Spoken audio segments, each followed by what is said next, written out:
megafaunal old archipelago, a home to giant rats and lizards too. And the navigator mapped your shapes and ruins there he saw so long ago.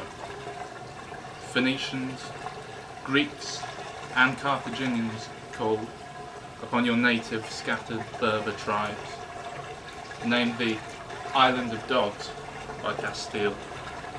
They set to netting your high islets sprawled.